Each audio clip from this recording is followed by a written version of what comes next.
They give them what they want. Legalize using the ganja. Dear Mr. President, please legalize the ganja. We smoke it anyway in the island, it don't matter. I love to smoke it without the police coming after, so I can grow it without going to the doctor. In my backyard, look out for helicopters, and when they coming, I'll be running with my shotgun. That's what they get for coming, trying to chop my crops up. I wouldn't have this problem if Obama let her puff.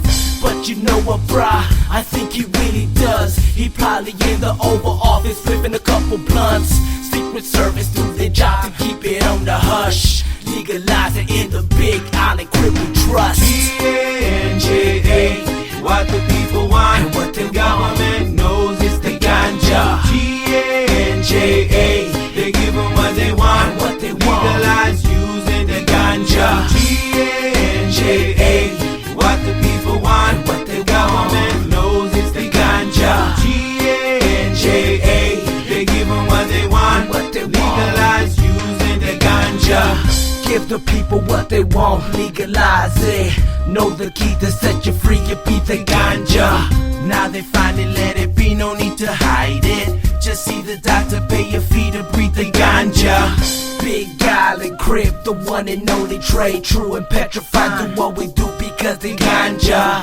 And the iriest grown here in the islands is Big Island ganja. Ganja, what the people want and what the government knows is the ganja. Ganja, they give them what they want and what they want. Legalize using the ganja. Ganja, what the people want and what the government knows is the ganja. Ganja, they give them what they want and what they want. Legalize using the ganja.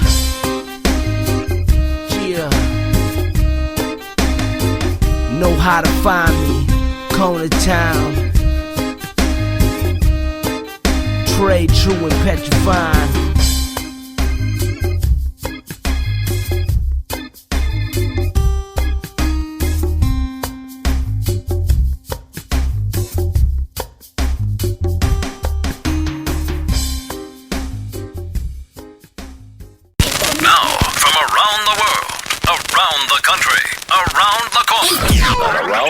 And around we go. It's Nug Life Radio, Nug Knows with Benjie. The Williams family in Summerlin, British Columbia is desperate to have access to their shipment of Charlotte's Web CBD oil, but it's been held up by customs at the Canadian border. The family has been importing the oil for over a year, and without it, 4-year-old Kayla Williams suffers from hundreds of seizures a day. Oof. The oil is manufactured in Colorado and only contains 0.3% THC. And while the family has received offers from medical marijuana producers in Canada, they've chose to import the Charlotte's Web oil because of its consistent quality and low THC levels, though the Canada Border Service Agency says it's illegal to import or export drugs, including marijuana and its derivatives, whether medicinal or not. Kayla's grandmother, Elaine, believes the border officials have not done proper testing and are holding the oil because of the small amounts of THC. She says these children cannot be without this oil. Why is medical cannabis still such a threat? I wish the border officials could see the faces of the children they are affecting. Absolutely. And Canada is very cutting edge when it comes to the marijuana reform laws and stuff out there. So, again, CBD is legal, THC is not. And when you get it from cannabis, the plant, it's always, from what I hear, it's always going to have a little bit of THC in it. Mm-hmm. Whereas when you get it from hemp, you get the CBD direct. Problem is, Switzerland and Canaway and all those companies have scammed so many people with hemp CBD that nobody is looking at it serious anymore. But when you take CBD and you isolate it, no matter what you're getting it from, if you are taking a corpse, not to be gory, but if you're pulling CBD out of a corpse and you isolate it, you now have CBD that is usable again. In any way, or a plant or hemp or whatever it is, it's you pull water out of something, it's water in any fashion. Yeah. So don't deny it because of the source. Hemp and cannabis, when done correctly, are both viable sources for CBD. Mm-hmm. Well, and here they're saying that any derivative, marijuana and its derivatives. So I'm guessing that it sounds like even if it's CBD, they don't want you importing it. They want you to get it in the country there. Well, if they make it accessible, I don't see that as being a problem at all. Yeah. Hillary, you're from Canada. Oh, yeah, definitely. Eh? Don't you know? We just import it all the time over in Canada, you know? Canada. Right. Eh? But she said they were going with the manufacturer in Colorado because of quality, consistency. Quality. If it's RSO oil, now, and let me get it right, and I've never had a Charlotte's Web CBD oil or anything. Quality is not a word you use to describe it because you can pull it from any cannabis plant. You're extracting the straight CBD. It doesn't matter if you grew it in the desert, if you grew it in the back of your yard. How much CBD doesn't matter. If it takes me 50 plants to get a syringe of CBD or one plant to get a syringe of CBD. What was the question? Quality. It sounds like somebody else is smoking it, man. What do you care with the quality? You want a clean product. Good. Well, yeah, you do, and you're going to get a clean product in Canada as well. You're going to get a stronger product out here, but again, is that in oil or are they looking for the flower? Well, they're looking for the oil and the CBD oil because of the girl's seizures. So, yeah, that's what they're looking for. I don't see. I'd like to talk to somebody who is a specialist on CBD oils to determine what quality means for an oil. That's a good question. They don't define that in the article, but yeah, it'd be good to know what defines a quality CBD oil. Right. What about that, Hillary? I don't know. I recently did an article on it, and I mean, I should know more, but I don't. I know that Epidulex is like the only one that's been like through a couple of studies and stuff that are approved by FDA. But I mean, I've also heard a lot about the Charlotte's Web, and I actually read an article on it the other day, and it said it's great stuff for anybody, really. And so I'm just showing you that my microphone moves, so I don't have to lean into it like you're doing. All right. Well, I will try and I'm gonna chill back here and do radio.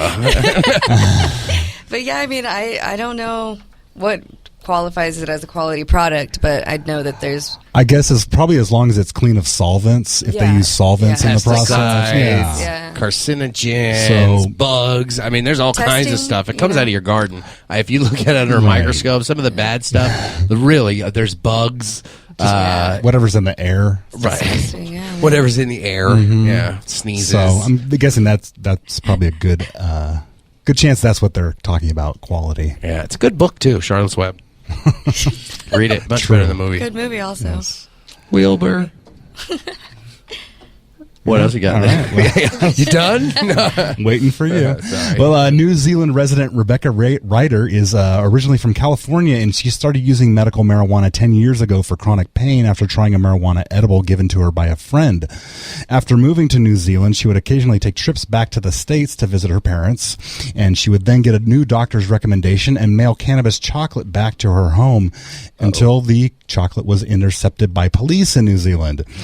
And it seemed that Rebecca's luck had run out until her lawyer, Sue Gray, discovered a loophole in the Misuse of Drugs Act of 1975 that allows medical cannabis to be imported legally into New Zealand.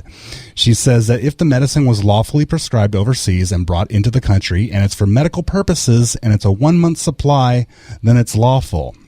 Associate Health Minister Peter Dunner initially claimed the exemption didn't exist, but backed down when he was challenged by law professor Andrew Geddes. And Google.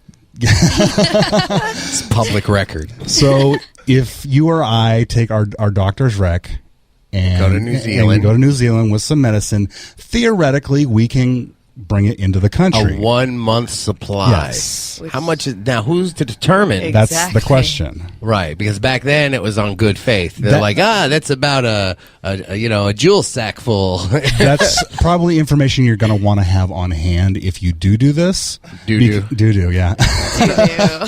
If you go ahead and do this, because when you get to customs, this is great in theory, but actually in actual practice, it might be a little different. Yeah. And I mean, so, getting caught in America as security, you're not even going to make it to New Zealand. Like, you're screwed at that point. So there's good luck. nothing more scary. Have you done international traveling at all? Yeah. It's nothing more scarier than being caught at customs in a country you're not from. Yeah. Especially if the police have like machine guns, or it's one of those, lower class, not lower class, third world countries or something.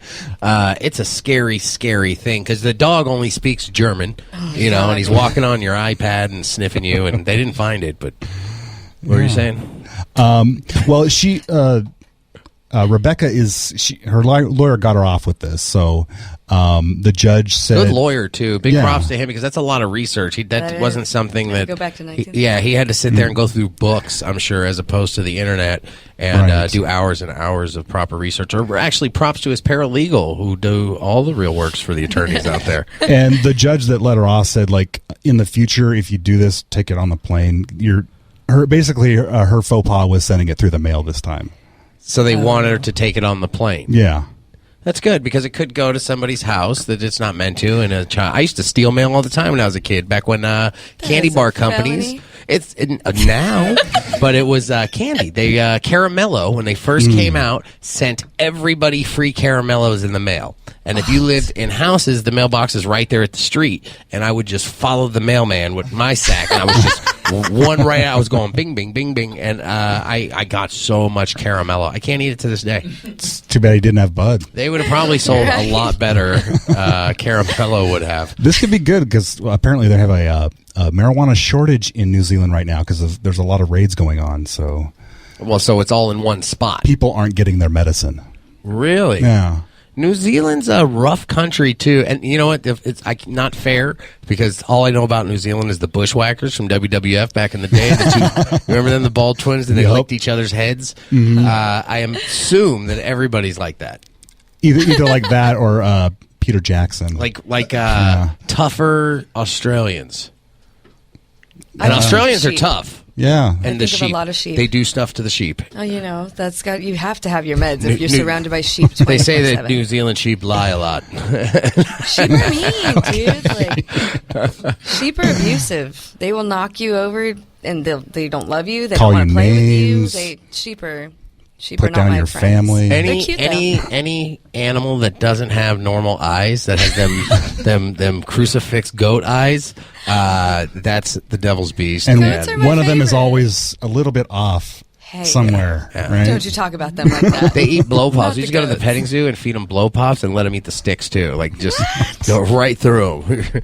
Health food. Yeah, it was like it was fun. You're like, here, you want to eat a pencil? You can eat pencils because on cartoons they eat cans, they eat everything. So They will eat anything. Mm-hmm. Yeah, goats. And they'll climb. You can rent goats to come and clean up your yard. Someone will let you borrow their goats. Lock little them in your yard. Hispanic goat with a leaf blower,